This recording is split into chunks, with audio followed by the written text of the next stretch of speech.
Alright guys, today we're putting ductwork in a house that should have had ductwork in it before it was drywalled.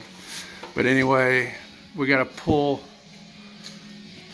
the flexible duct all the way across that beam right there. You see that beam, and basically the floor is insulated too, as you can see above the flexible duct there. What we do is cut the holes as you see them right through there, and then we'll just cut a bigger hole that you can get the actual boot, and you drop the flexible down, hook up the boot, and then you shove it over to the register hole. That way you can patch this hole later. The drywallers will patch this hole without having to mess with the actual register hole. The register hole will be nice and tight and solid.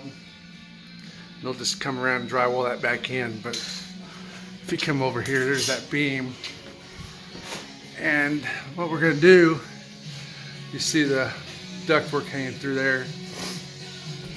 We're going to come through that wall right there with some ductwork, and it's going to be along this beam. You're going to take these lights down and stuff. There's another run, so we'll just do this with minimal damage as we can. And here's another one that's already done. So we had to cut a hole there because there was water lines and stuff we had to deal with. And there's the finished product once it's done. So what we do is we use this here.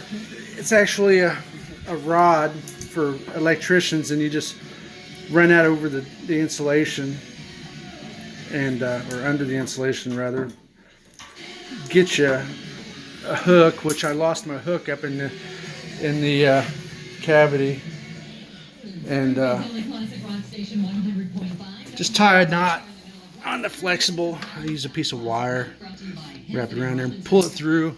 That way we have a nice clean ceiling, except for the hole I had to cut to hook up the register with, or the actual boot. So that's it for today, guys. That's what I'm doing today.